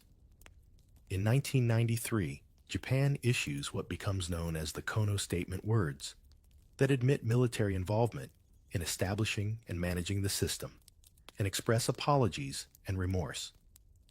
It matters because official sentences shape official memory, yet even as you exhale, you see the fine print of politics forming apologies that live or die depending on who holds the microphone next election. 2 years later, the Asian Women's Fund appears, 1995. Private donations channeled through a quasi-official body letters of apology included medical and welfare support offered. To some survivors, help is help. To many others, the private nature feels like a dodge. You can feel the split in the air. Dignity is not a line item you can outsource. If you've ever been offered a "we're sorry" that arrives without the person actually saying "we're responsible," you know the tone. It's the corporate refund without the confession.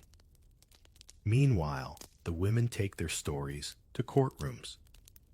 They file cases in Tokyo District Court, in The Hague for Dutch survivors, in Seoul and Manila, and beyond.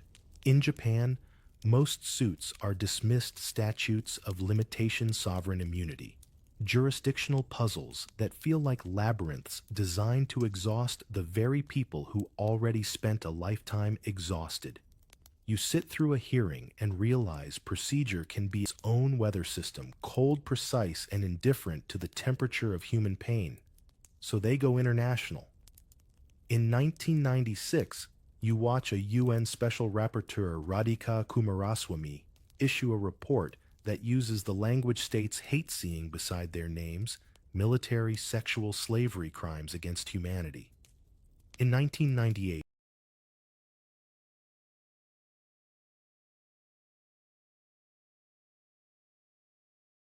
another independent expert, Gay McDougall, sharpens the vocabulary further.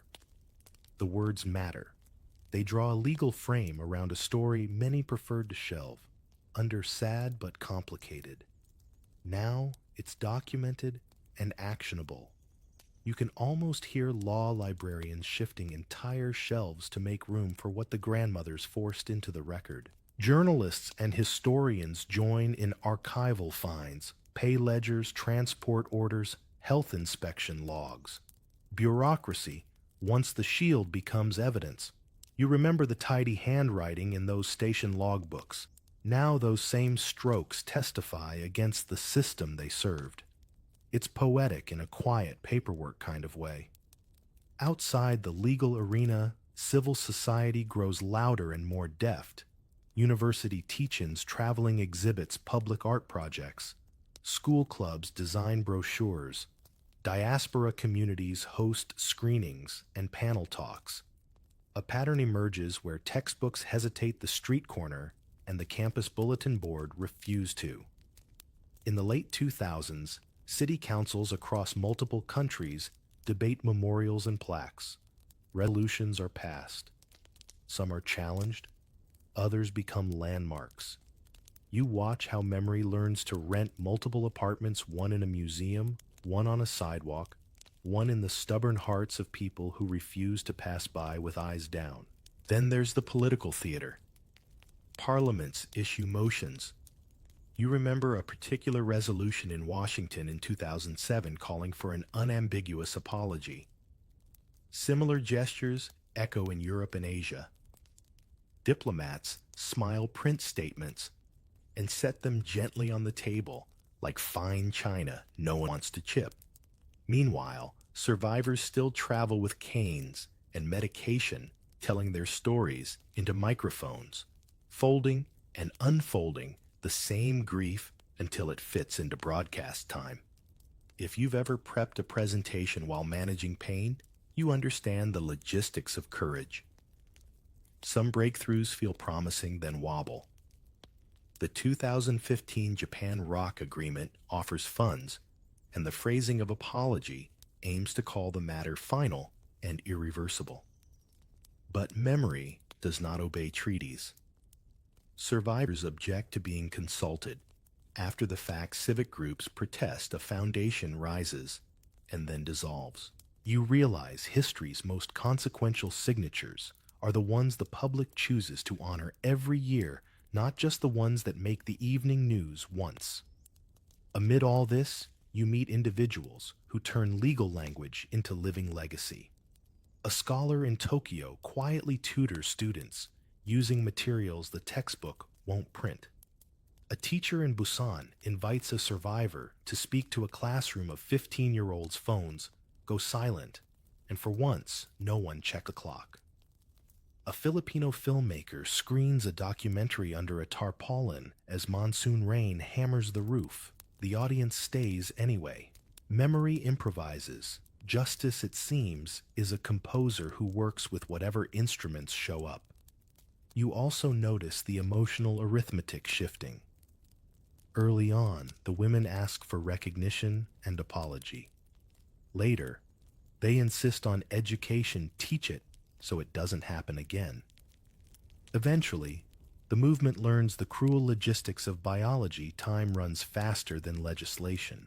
Each year, fewer survivors attend the Wednesday gathering. The empty chairs begin to preach their own sermon. Have you ever felt a room grow heavier when someone leaves it? That's what these vigils feel like, attendance by absence. And still, the pushback continues. Some politicians call the testimonies exaggerated. Some activists face lawsuits. Some textbooks quietly dilute paragraphs into footnotes. You learn the oldest trick in the book of denial. If you can't erase, minimize. If you can't minimize, distract. Yet every attempt at erasure triggers a counter-archive scans, interviews, timelines, open syllabi, high school clubs that fact-check in real time. The internet turns into a volunteer historian with endless stamina. By now, you've realized the battle for recognition is not a single courtroom victory or one perfect apology. It's a long choreography, statements, retractions, memorials, removals, lawsuits, translations, lesson plans, re-revisions, and the weekly practice of showing up. Justice in this story is less like a gavel and more like a drum, kept alive by the hands that refuse to stop beating it. Near the end of one long day, you help an elderly survivor down a set of embassy district stairs. She squeezes your hand with surprising strength and says almost playfully, "Don't forget to remember." It sounds like a riddle until you realize she's giving you the whole assignment in 4 words, because recognition isn't just what states grant, it's what communities practice. So you promise her quietly, the way you promise yourself, you'll actually floss this year, that you won't treat her life as a lesson only for exams or anniversaries. You'll keep it where it belongs, in the daily vocabulary of what your town knows, what your children learn, what your timeline refuses to scroll past. And as you walk away from the rally, your scarf holding the day's cold like a souvenir, you understand the paradox that has guided the movement from its first trembling press conference. The more anyone tries to bury this truth, the more hands arrive with shovels. You think the story should be safe by now, written down, memorialized, taught. But memory is a slippery thing, especially when it makes powerful people uncomfortable. Walk into a modern Tokyo classroom, and you might be surprised by what you don't hear. The word ianfu, comfort women, barely appears in some history textbooks. When it does, it's softened, like a bruise airbrushed out of a portrait. Women who followed the army, one edition says, voluntary workers. You stare at the page and realize this is how history hides by changing its verbs. Outside the classroom, the debate rages louder. Politicians argue on talk shows. Newspapers run editorials with polite euphemisms like disputed claims, and activists counter with survivor testimonies printed on banners.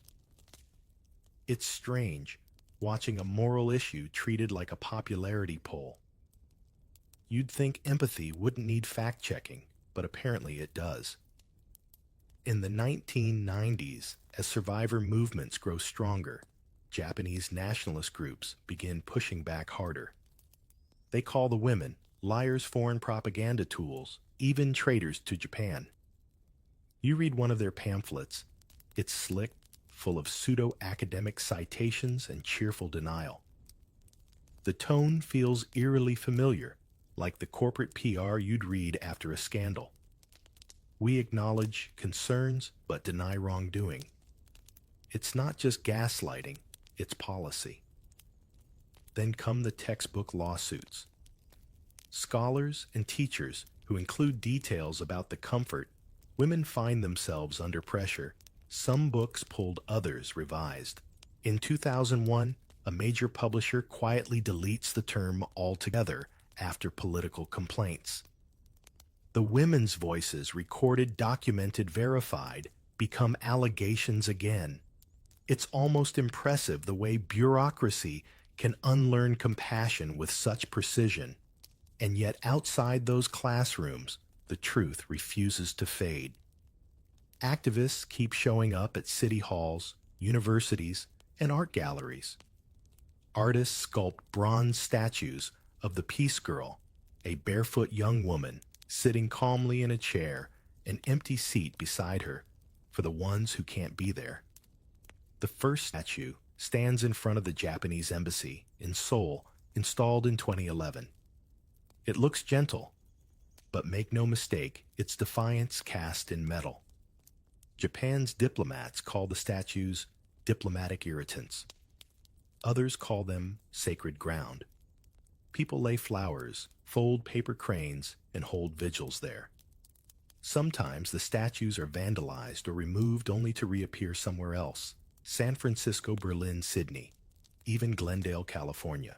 It's like truth playing a quiet game of hide-and-seek around the world, refusing to disappear, no matter how many times it's told to move along.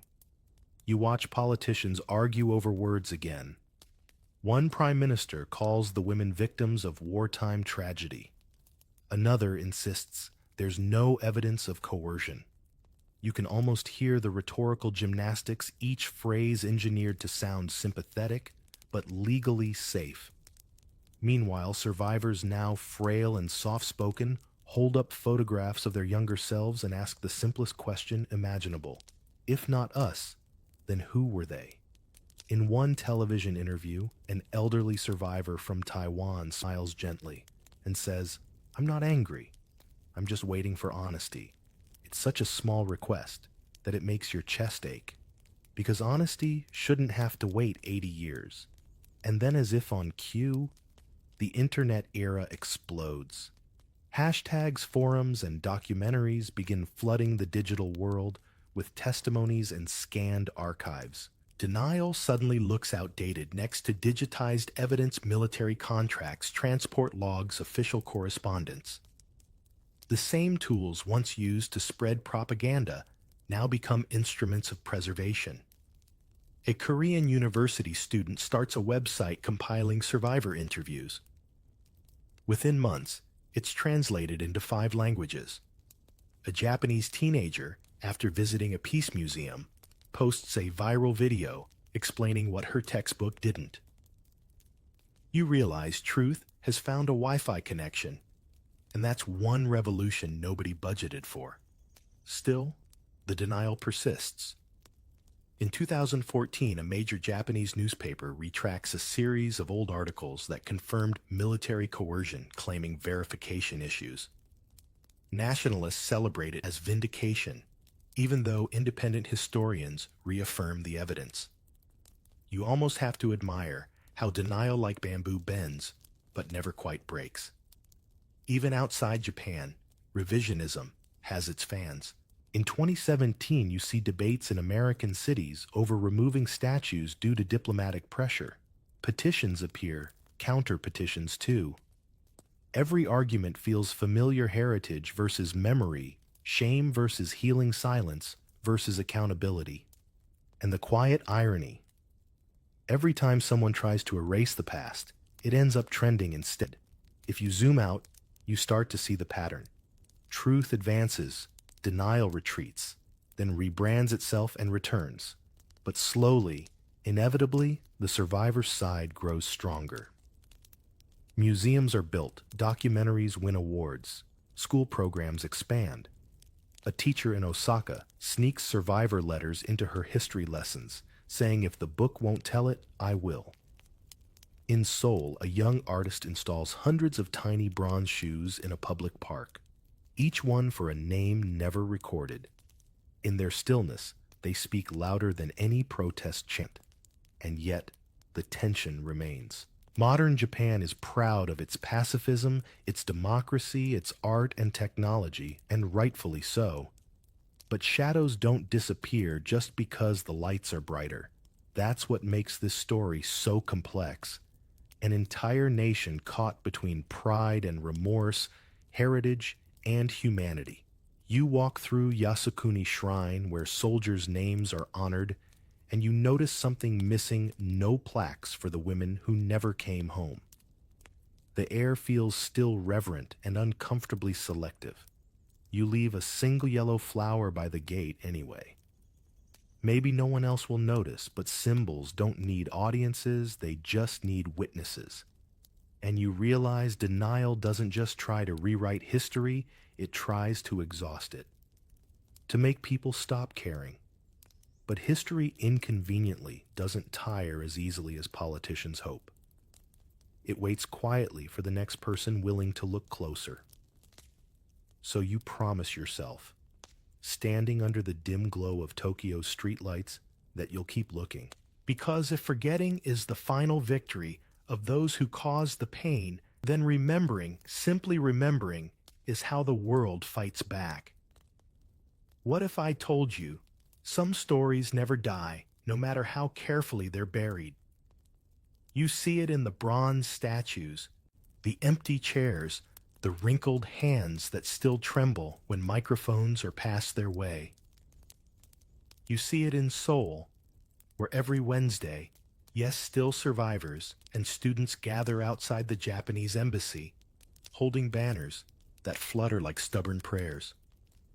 Some of the women are gone now, but their portraits rest in those empty chairs, staring calmly into history's eyes. The wind there is never quiet. It carries chance laughter, sometimes songs. High schoolers read poems they wrote. Tourists stop confused at first, then stay longer than planned. An old man passes by and bows deeply to the empty seat, and for a moment, you understand what survival really means. It's not just living through something, it's forcing the world to look at it afterward. A few meters away, journalists adjust cameras, their breath visible in the cold. One of them interviews a young student who says, "We can't change the past, but we can change who remembers it." You nod, because that's the kind of sentence that grows roots. Memory is activism now. It's no longer just about who did what, it's about who refuses to forget. You visit museums in Seoul, Nanjing, Taipei, and Osaka. Each has its own rhythm of silence. Glass cases filled with letters, worn shoes, a hair comb carved from wood. In one display, there's a diary written in faint pencil. Half of it smudged the last line, cut off mid-sentence. No translation needed. Absence speaks fluently. You stand there longer than you expect, realizing that these artifacts don't just tell stories, they hold the weight of all the apologies that never came. Meanwhile, in Tokyo, the conversation keeps shifting between denial and acceptance, between embarrassment and empathy. Younger generations start asking different questions. They form book clubs, join history circles, challenge their teachers respectfully, persistently. Some even march alongside Korean students at peace rallies, holding signs in both languages. The empire's silence may have once been law, but empathy doesn't need permission to exist. You fly to Los Angeles next, where another bronze statue stands in a quiet park. A little girl sits with her hands folded on her lap, eyes forward, calm. Beside her, that same empty chair. Flowers, origami cranes, handwritten notes in English, Japanese, Korean. One reads, "You are remembered, you are believed." It's simple, and that's what makes it beautiful. Nearby, a plaque tells the story, neutral words, factual dates, restrained emotion. But what strikes you isn't the text, it's the people reading it. A family with kids, a woman jogging who stops mid-step, A man eating lunch on the bench who closes his container and just listens. You realize memorials aren't about marble or bronze. They're about the pause they create in everyday life, that brief moment when history reaches out and taps your shoulder. And yet this story isn't finished. New controversies keep sparking statues removed under political pressure, museums, defunded documentaries attacked online. The ghosts are still inconvenient, but every time someone tries to silence the past, another group of hands lifts it higher. Memory has momentum. You start to notice how language evolves too. Historians now prefer survivors over victims, testimonies over claims. Even the phrase comfort women feels too soft, too sanitized, so activists replace it with what it was: military sexual slavery. It's a mouthful, uncomfortable, but that's the point. Truth isn't supposed to sit easily on the tongue. When you meet one of the last surviving women, she's in her late 90s. Her back is curved, but her voice, still steady, fills the small room. She says she's not angry anymore, just tired. "I don't need revenge," she tells you. "I just want them to teach the truth before we die." Then she laughs softly, adding, "We've been waiting since 1945. Maybe history just walks slow." Her words stay with you. On the flight home, you think about how every civilization has stories like this. Truths once buried, now resurfacing like bones through soil. The question isn't whether nations can make peace with their past. It's whether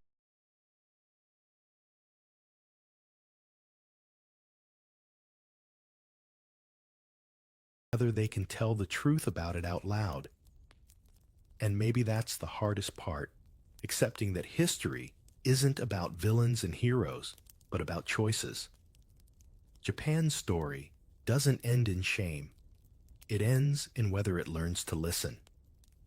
The rest of the world doesn't stand outside that equation either. Because denial isn't uniquely Japanese. It's human. Every country has its silences, its convenient forgettings.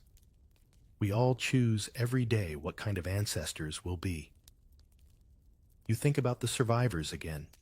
Their hands, their laughter, their names whispered into microphones.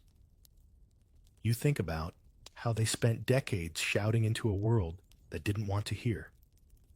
And now at last, their voices echo across classrooms, museums, documentaries, TikToks, memorials, and even bedtime history videos like this one. It's strange and beautiful the way the truth finally learned to travel. So here's the quiet reality: the empire failed to erase them. Bureaucrats burned the papers, politicians rewrote the books, but the women remained. In every statue, in every testimony, in every child who grows up learning their names instead of their numbers, they live on. You walk away from the statue one last time, the night settling cool on your shoulders. A street light flickers.